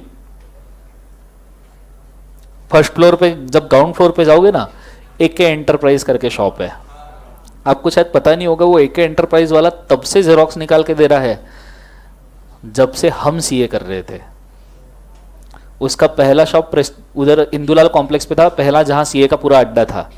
फिर सब प्रेस्टीज पॉइंट पे शिफ्ट हुए तो उसने दुकान भी प्रेस्टीज पॉइंट पे लाया। उसके पूरे पुणे में 4 से 5 दुकान है, और उसका गल्ला पूरे, अब वो अच्छा दोस्त भी है हमारा, तो पूरे साल भर का गल्ला उसको 3 से 4 करोड़ रुपए का गल्ला होगा उसका, ठीक है? इतना सेल मारता है वो, सिर्फ जेरोक्स वाला। हाँ, केस ऐसा हुआ था, उसने सभी टीचर्स जो है ना, हर टीचर के बुक की जेरोक्स उसके पास मिलती है। कोई भी ले लो, कोई भी पब्लिकेशन किसी भी इंडिया का, खास करके CA final, CA inter, foundation तो चलो ठीक है, आप कहीं से भी जुगाड़ते हो तो उसको इतना टेंशन नहीं है, पर उसको हर टीचर का पब्लिकेशन उसके पास मिलेगा। मतलब अब मेरा पेन ड्राइव भी पूरे इंडिया में बेचा जाता है, ऑल ओवर इंडिया में विशाल सर कुछ 10 से 12 हजार पेन ड्राइव बेचते हैं, ठीक है? मैं 7 से 8 हजार पेन ड्राइव सीए फाइनल के बेच देता हूं। तो हमारी बुक्स पूरी 4 कलर बुक है, ठीक है? वो उसकी भी जेरोक्स दे देगा, वो भी हमारे ही सामने। अबे हाँ, हमारे ही सामने। मतलब दिल्ली के फैकल्टीज भी कुछ थे, चलो हमारा तो दोस्त है, दिल्ली की फैकल्टी का दोस्त भी नहीं है, वो उनके भी बुक जेरोक्स करके बेचता था, ठीक है? लीगली नहीं, टोटली इलीगल, जेरोक्स करके बोल रहा हूं मैं। तो दिल्ली से फैकल्टी उसको मिलने आए थे कि भाई ऐसी हरकतें मत कर, हम तेरे ऊपर केस ठोक देंगे। उसने दूसरे अटेम्प्ट में और डबल बुक बेची। वो खतरनाक आदमी है वो, ठीक है? उसने और डबल बुक बेची, हमारी बुक तो बेचता ही था। फिर लोगों ने क्या कर दिया कि भाई एक काम मत कर, तू जेरोक्स मत बेच, हम ही तेरे को बुक देते, तू वो बेच दे, ठीक है? तो फिर उसने नहीं, वो भी वैसे नहीं हुआ, उसके जेरोक्स और हमने उसको बुक देने के बीच में भी एक कंस्ट्रेंट था, वो हमारी ही बुक खरीदता था, हमारे ही ऑफिस से या शॉप से, और उसी को 100 रुपए ऐड करके महंगा बेचता था। फिर भी बच्चे उसी से खरीदते थे, क्योंकि बच्चों को सब बुक एक जगह पे मिल जाती थी। समझ में आ रहा है? उसको अगर बुक्स चाहिए तो अलग अलग जगह पे घूमना पड़ता, फिर भी बच्चे उससे खरीदते थे, तो उसमें भी 100 रुपए कमाता था। और हमारी अगर डिस्काउंट वगैरह के ऊपर बुक्स वगैरह अवेलेबल रही फाइनल की, तो ठोक में 200-300 खरीद के रख देता था खुद ही, और फिर उसको रिटेल प्राइस के ऊपर बेचता था, तो उसमें भी वो प्रॉफिट कमाता था। तो कुछ दिनों बाद तो सब टीचर ने बोल दिया, एक काम कर, तू बुक्स रख लेते जा तेरे पास, authorise. Now this is sale by estoppel, this is sale by क्या बोले एक बार? एस्टोपल। उसको मना नहीं कर सकते, क्योंकि मना करे तो भी पता है कि वो जेरोक्स करके बेचेगा, तो अपना रेवेन्यू लॉस क्यों करे? वैसे भी जेरोक्स में वो कमी कमाएगा, 30-50 पैसे की जेरोक्स में क्या कमा लेगा? अगर वो तुमको 30 पैसे का जेरोक्स देता है तो उसमें वो 5 पैसे कमाता है। समझो उसने तुमको 300 रुपए की बुक दी, तो उसमें वो कितना रुपए कमा लेगा? 50 रुपए। तो हम बोल रहे कि भाई हमारी बुक रख, 400-500 रुपए में बेच, तू 100 रुपए कमाएगा, क्योंकि हम तो बल्क में प्रिंटिंग करवाते हैं और जेरोक्स से सस्ता ही पड़ता है, तो उसके लिए अच्छा है। This is sale by estoppel. अब उसको मना नहीं कर सकते, अब ऐसे सिचुएशन में ऐसा हो गया कि कस्टम हो गया है। कस्टम मतलब स्टूडेंट ने ही डिसाइड कर लिया कि he is authorised dealer, he is केवल एक बार ऑथोराइज्ड डीलर। मतलब कई बार हमारे यहां से बुक आउट ऑफ स्टॉक हो जाएगी, उसके पास मिल जाएगी। कंसेप्ट समझ में आ रहा है सबको? हाँ है ना? तो दिस इज एस्टोपल। अब अगर उसने बुक बेची ना और बच्चे ने मेरे को बोला सर तुमने क्या बुक बनाई, तो मेरे को सुन लेना पड़ता है। हालांकि बच्चे ने मेरे पास से खरीदी भी नहीं है बुक, बुक उससे खरीदी है, फिर मेरे को सुन लेना पड़ता है क्योंकि अब ये एस्टोपल हो गया, ये कंडक्ट हो गया, अब ये कस्टम हो गया। वो ऐसा एजेंट बन गया जो साइन नहीं है, पर पूरे कस्टम में ये चल रहा है कि now he is a working person with us. Clear? अगर मैंने बच्चे को बोला ये तो मैंने बनाई नहीं, बच्चा बोलता है फिर बेची काय को रखी उसके पास में, अब उसको क्या बताओ क्या हिस्ट्री है क्या ज्योग्राफी है। कंसेप्ट समझ में आ रहा है सबको? हाँ है ना? तो ऐसे सेल बाय क्या बोले एक बार, जो से एस्टोपल, कि भाई custom and conduct decided that person can sell the goods, can sell केवल एक बार जो से गुड्स। कंसेप्ट समझ में आ रहा है? मतलब प्रेस्टीज पॉइंट पे एकेडमी जितना नहीं कमाती, कई सारी एकेडमीज उतना नहीं कमाती, उतना वो शॉप कमा लेता है, इतना खतरनाक है वो। ठीक है? और बनता भी है बोलना, वो तब से है, मतलब हम भी उसी से जेरोक्स कर करके पड़े हैं, अभी कर्म चल रहे हैं हमारे। कैसे समझ में आ रहा है सबको? हाँ है ना? तो ऐसा भी सिचुएशन होता है। आगे उसका जो ओनर है वो उसका नाम कमलेश है, कमलेश भाई, तो शायद सुना होगा आपने। तो वो बहुत अच्छा दोस्त है, इसलिए हमने तो कभी उसके ऊपर केस वेस नहीं किया। हमने उसको बोला तू ऐसे बेच रहा है तो भाई हम ही दे देते हैं, तू वैसे बेच दे, कोई दिक्कत नहीं। ठीक है? आगे ये होने का नेक्स्ट वाला, सेल बाय अनपेड सेलर। इसके लिए मैं एक ही एंटरप्राइज लिख के रखता हूं, मतलब तुमको याद रहेगा, सुनते से ही क्लिक हो जाना चाहिए। समझ में आ रहा है सबको? हाँ है ना? Sale by unpaid seller. Unpaid seller goods sale कर सकता है क्या? बोलो हाँ है ना? एवरीबॉडी यस और no? For example, let's take an example. मेरे पास एक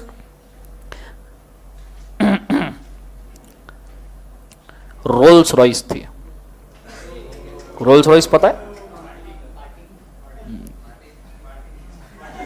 रोल्स रॉयस इमेजिनेशन में है, पार्टी भी।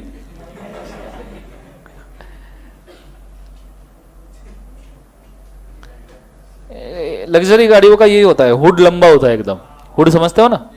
हुड नहीं, हुड हुड क्लियर है? हुड हुड दबंग भी नहीं, और ऐसे सामने लोगो होता है, एक परी ऐसे पंख फैला के बैठी रहती है, ऐसा लोगो होता है रोल्स रॉयस का। देखा है आपने? हाँ है ना? अब रोल्स रॉयस मेरे पास कार थी, क्या हुआ? टायर है वो, तो कस्टमाइज रोल्स रॉयस है। तो ध्यान देना, मेरे पास रोल्स रॉयस थी, मैंने समझो रोल्स रॉयस बेची विजय सर को। किसको बेची? और विजय सर भारी आदमी, वो किधर भी किसी को भी गुंडाल डालेंगे। तो बोले सर तूने को रोल्स रॉयस बेची, इसकी कीमत इतनी है ही नहीं, भाव करने में कतई माहिर इंसान। बोले तुम 4.5 करोड़ बोल रहे हो सर, लेकिन 4.5 करोड़ इसका भाव है ही नहीं, तुमने यूज कर ली 2 महीने। सर अब ये रोल्स रॉयस तुम्हारे नाम से जानी जा रही, मेरे नाम से तो जानी नहीं जाएंगी। 25 चीजें ऐसे सुना देंगे जो जिंदगी में तुमने कभी सुनी नहीं होगी। तुम रेडी हो जाओगे सर, कार भी रख लो, पैसे भी ले लो मेरी तरफ से। समझ में आ रहा है सबको? हाँ है ना? तो फिर ये रोल्स रॉयस मैंने विजय सर को बेची समझो 1 करोड़ में। कितने करोड़ में? 1 करोड़ में। अब मेरे को बेचनी थी 4 करोड़ में, तो 1 करोड़ में बेचनी पड़ी। चलो पैसे तो भी मिल रहे हैं एटलीस्ट। लेकिन अगर थोड़े दिन बाद विशाल सर आए, विशाल सर ने कार देखी। अब ऐसा है कि विशाल सर का अगर दिल आ गया चीज के ऊपर कि भाई नहीं ये मस्त एकदम, तो एकदम दिलदार आदमी है। वर्ल्ड बैंक विशाल सर मतलब, अबे हाँ वर्ल्ड बैंक। वी स्मार्ट में 9-10 साल से हम काम कर रहे हैं, पूरा फाइनेंस वगैरह विशाल सर संभालते हैं। एक दिन या 1 घंटा या 1 सेकंड भी ऐसा नहीं होगा जहां से हमको फाइनेंशियली तकलीफ हुई होगी आज तक के 9-10 सालों में। समझ में आ रहा है सबको? हाँ है ना? तो विशाल सर ने रोल्स रॉयस देखी, दर्शन बोले जबरदस्त दिख रही, कहां से लाई? मैं बोला खत्तर सर, मैं लाई, वो तूफान है। बोला ठीक है, मैंने भी वो 25 डायलॉग पेल दिए जो विजय सर ने मेरे को दिए थे। ठीक है? तो विशाल सर बोले बढ़िया, एक शानदार, कितने में बेचेगा? मैं बोला 6 करोड़ रुपए। विशाल सर बोले सिर्फ 6? मैं तेरे को 6.5 दूंगा। वर्ल्ड बैंक है। बोलो हाँ है ना? और विशाल सर ने 6.5 करोड़ में डील करने की कोशिश की। अल्लाह बढ़िया, मैंने विशाल सर को गाड़ी दे दी। अब यहां पे विजय सर ने मेरे को अभी तक के 1 करोड़ की डील के ऊपर पैसा दिया था क्या? गुड्स के ऊपर फिर भी मेरा लीन है, क्योंकि जब बायर पे नहीं करता तो गुड्स के ऊपर लीन किसका है? मेरा। क्या मैं इन गुड्स को वापस विशाल सर को बेच सकता हूं? यस। एक्चुअली देखा जाए तो ओनरशिप विजय सर को ट्रांसफर हो चुकी है, बिकॉज एग्रीमेंट हो चुका है, पर पैसे नहीं आए। तो ओनरशिप विजय सर को ट्रांसफर हो चुकी है सब्जेक्ट टू क्रेडिट सेल, पर पैसा आया क्या? मैं सेम गुड्स बेच रहा हूं। तो यहां पे मैं तो ओनर नहीं हूं, मैं तो ओनर नहीं हूं, पर टाइटल फिल भी किसको जाएगा? विशाल सर। कंसेप्ट समझ में आ रहा है सबको? हाँ है ना? तो सेल बाय अनपेड सेलर, मैं अनपेड सेलर हूं, विजय सर ने पैसे नहीं दिए, बट फिर भी मैं सेल करूंगा तो क्या हो जाएगा? वैलिड। आर यू अंडरस्टैंडिंग मैं क्या कह रहा हूं? जोर से बोले सर ना, आइडिया क्लियर है मैं क्या कह रहा हूं? लास्ट वाला, सेल अंडर अदर एक्ट। किसी दूसरे एक्ट में अगर स्पेसिफिकली बोला है, इसको मैं थोड़ा सा पढ़ लेता हूं क्योंकि ये थोड़ा सा तुम्हारे कवरेज के और सिस्टम के बाहर है। Sale by an official receiver liquidator of the company will give the purchaser a valid title. Auctioneer सुना है? ऑक्शनर, ऑक्शन में तो स्पेसिफिकली ऑक्शनर ही सेल करता है। कई बार ऑक्शनर को लिक्विडेटर बोला जाता है। अरे बोलो हाँ है ना? सो ऑक्शनियर सेल, लिक्विडेटर सेल, समझ में आ रहा है? इन सेल्स को भी क्या करार दिया जाता है? वैलिड। मुझे तो ऑक्शनियर कभी गुड्स का ओनर होता है क्या? नहीं। लिक्विडेटर गुड्स का ओनर होता है क्या? नहीं। फिर भी वो जो सेल करेंगे उसको क्या माना जाएगा? वैलिड। विजय माल्या की किंगफिशर जब डूबी, हवा में उड़ने वाली एयरलाइन पानी में डूब गई, तो मुझे एक बात बताओ, उस वक्त लिक्विडेटर ने असेट बेची विजय माल्या के, गोवा का बंगला बेच दिया, क्या असेट का ओनर लिक्विडेटर था? नहीं। कौन था? विजय माल्या। बट फिर भी बेचा गया। क्लियर है? तो भी वो सेल क्या हो जाएगा? वैलिड।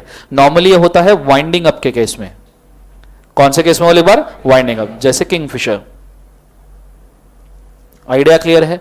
सो ये है आपका transfer of title to goods even if sale is made by third party. समझ में आया बच्चों? पक्का है? Everybody is sir no?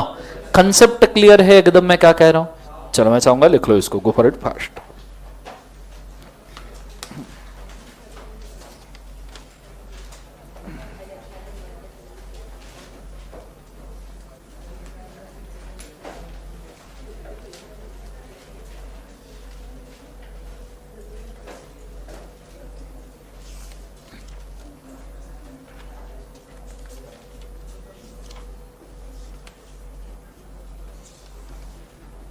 कल आपका ये चैप्टर शायद खत्म हो जाएगा, शायद क्या हो ही जाएगा आई गेस। फिर संडे को पार्टनरशिप उठाएंगे अपन। मैं कल टाइमिंग कंफर्म करूंगा संडे के।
चलो डन एवरीबॉडी, सांगा हो, यस सर नो, आगे बढ़ू मैं पक्का, चलो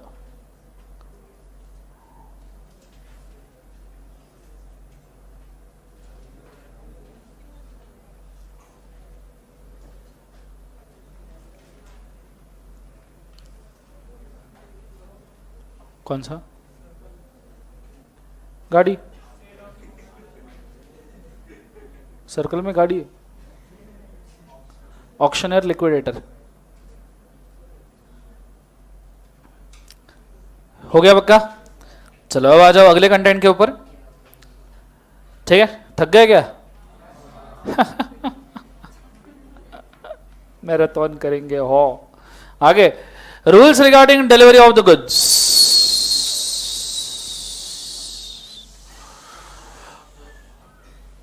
सुसु मत करो, लग जाएगी किसी को। आ गया, तो rules regarding delivery of the goods, goods किस तरीके से डिलीवर करने चाहिए। Effect of part delivery, what done by part delivery, half goods deliver कर दिए, जरूरी नहीं है हाफ, कुछ भी, कोई भी portion. A delivery of the part of the goods taking place in the course of the delivery of the whole has the same effect. Has the same effect for the purpose of passing a property in such a goods as a delivery of a whole. मतलब अगर आपने part delivery of goods भी कर दिया तो ऐसा माना जाएगा कि भाई पूरे गुड्स का ही डिलीवरी हुआ है, ऐसा माना जाएगा यही सेल है, ऐसा माना जाएगा यही क्या है, बोले बाद उसे सेल। क्लियर है आंसर सबको? हाँ है ना। But such a part delivery with the intention of the serving it from the whole will not operate as a delivery of the remainder. It will be construed as a part delivery only. इसका मतलब यह है, पूछो क्या, part delivery से contract तो fix हो जाएगा, कॉन्ट्रैक्ट तो क्या हो जाएगा, fix, but subject to remaining delivery. Contract तो डन हो जाएगा बट सब्जेक्ट टू क्या बोले बाद उसे, remaining delivery.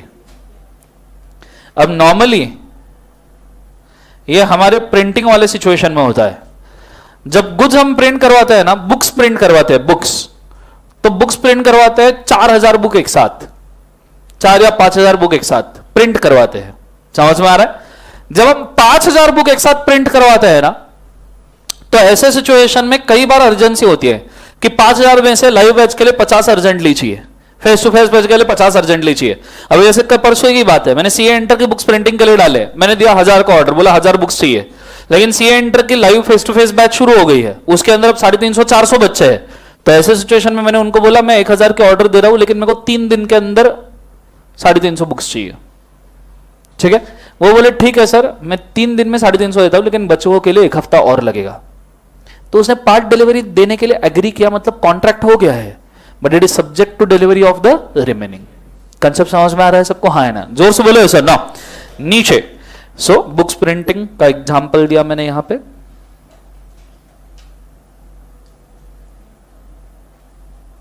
Books printing we smart, ठीक है। Buyer to apply for delivery, the seller of the goods is not obliged to deliver them until buyer has applied for the delivery unless otherwise का एक बार उसे agreed. मतलब जब तक buyer delivery के लिए अप्लाई नहीं करता, सेलर को कोई जबरदस्ती नहीं है कि वो गुड्स का डिलीवरी करेगा। समझ में आया? जैसे आपने कार परचेस कर ली, अन डिलीवरी मांगी ही नहीं, कार पड़ी रहेगी, उन्हीं के पास पड़ी रहेगी, वैसे ही रखेंगे। अब ऐसे केस में अगर गुड्स का लॉस हो गया तो कौन बेयर करेगा? बायर, बिकॉज डिलीवरी किसने नहीं मांगी? बायर ने। So loss will lead to loss of buyer. Example car वाला।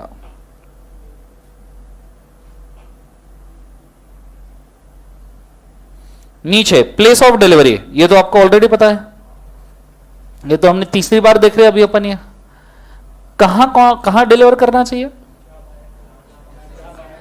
पहला rule as per agreement, as per क्या बार उसे एग्रीमेंट, कहां एग्री किया है। एंड अगर एग्रीमेंट नहीं है, इफ नॉट, तो at reasonable place, at reasonable क्या बार उसे प्लेस। क्लियर है? रीजनेबल प्लेस मतलब स्पॉट, सुनना, spot at which they were lying at the time of agreement to sale. Clear है? इसको अंडरलाइन करके रखना। टाइम ऑफ डिलीवरी में भी सेम रूल आएगा। Time of delivery as per क्या बोले बाद उसे एग्रीमेंट, और अगर नहीं एग्री किया है तो रीजनेबल टाइम।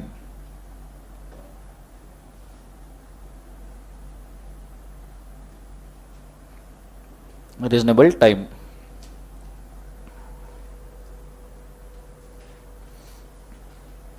आगे बढ़े। Next, time for tender of delivery. What do mean by time for tender?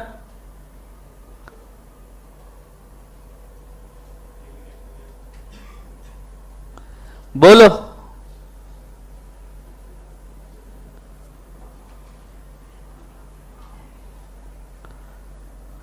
Demand for tender of delivery may be treated as ineffectual unless made a reasonable hour. What is reasonable hour is a question of fact. Demand for or tender of delivery may be treated as ineffectual unless made in reasonable hour. For example, तुमने car purchase की, वो बोले sir कब deliver करो, तुम बोले रात को 1 बजे चाहिए मेरे को, बोले सर पागल हो गए हो, तुम बोले हाँ, तो उसने डिलीवरी देना जरूरी है क्या? Time for tender of delivery should be business hour और रीजनेबल आवर। क्लियर है? सो वहां लिखो डिलीवरी एट द नाइट और unreasonable hour is not valid.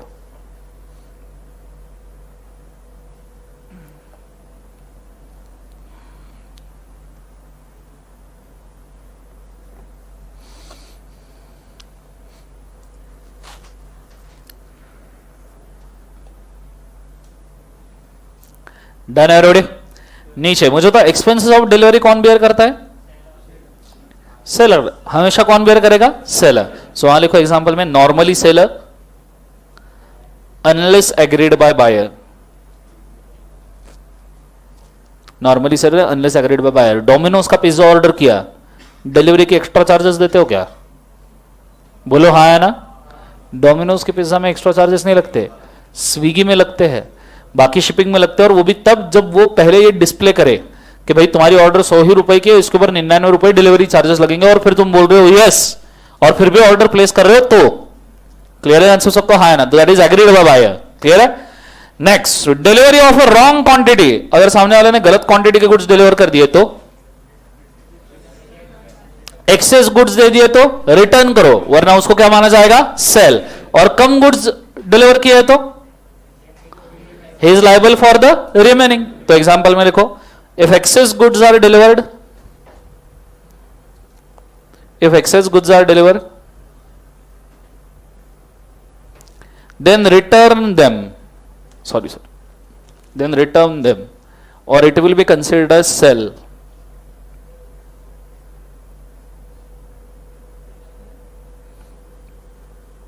Return them or it shall be considered as sell।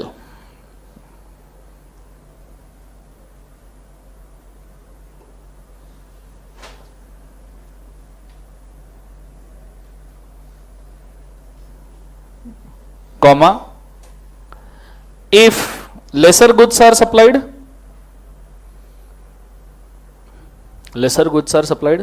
seller is liable for remaining goods, seller is liable for remaining goods, seller is liable for remaining goods, full stop।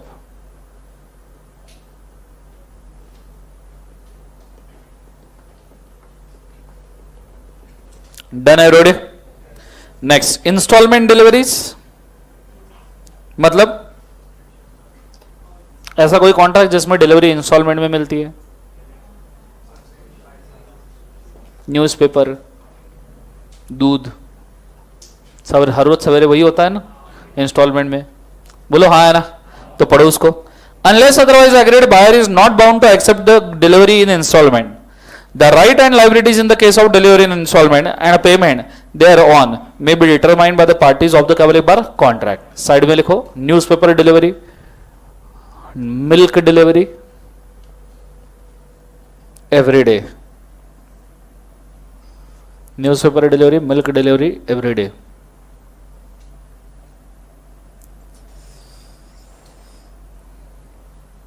लिख लिया सबने? Next one, delivery of carrier, मतलब carrier मतलब जो transport company है ना. Subject to the terms of the contract, the delivery of the goods to the carrier for transmission to buyer is a prima facie deemed to be delivery to, क्या बोले एक बार उसे, buyer. जैसे railway receipt आपको भेज देना और रेलवे को गुड्स दे देना, ऐसा माना जाएगा कि आपको गुड्स मिल गया अगर उसमें कोई कंडीशन नहीं है तो. क्लियर है? अगर कंडीशन है subject to acceptance of bill of exchange तो उसको डिलीवरी नहीं माना जाएगा. क्लियर है? सो लिखना unconditional delivery, unconditional delivery to carrier and giving document of title to buyer, and giving document of title to buyer, giving document of title to buyer is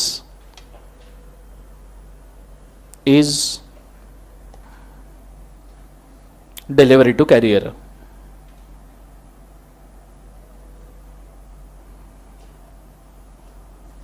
okay अगर transport में अगर कोई damage हो गया तो किसकी रिस्क है ये? बायर. क्लियर है कंसेप्ट? जैसे आपने देखा होगा पेट्रोल में नॉर्मल लॉस जो होता है वो बायर ही बेयर करता है, जो पेट्रोल बाय करता है. बोलो हाँ है ना? सो वहां लिखना risk is with the buyer. For example petrol purchase,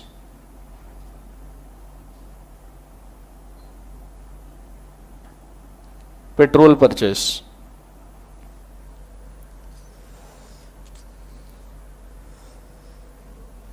लिख लिया सबने? Last, buyers right to examine the goods. Where goods are delivered to the buyer who has not previously examined them, he is entitled to reasonable opportunity of examining them in order to ascertain whether they are in the conformity with the contract. Myntra से कपड़े लेते हो, बोलो हाँ है ना? पहन के देखते हो, फिटिंग देखते हो, कपड़ा वही है क्या देखते हो, सेम फोटो आ रहा है क्या देखते हो, और फिर ही खरीदते हो. बोलो हाँ है ना? अब तूने ब्लैक जीन्स खरीदी, ब्लैक जीन्स तो 1000 टाइप की आती है, सब एक जैसी दिखती है, बट फिर भी कंफर्म करते हो नहीं करते हो? बोलो हाँ है ना? तो that means right of examination. Example लेके रखना, purchase in online shopping, purchase in online shopping such as clothes, materials etcetera.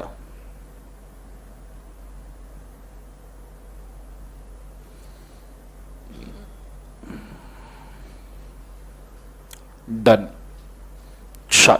यहां आपके डिलीवरी का कंसेंट हो गया, खत्म. आज के लिए अपन इतना कॉपी करो. Job today have a nice day. Thank you बोलो, जोर से बोलो.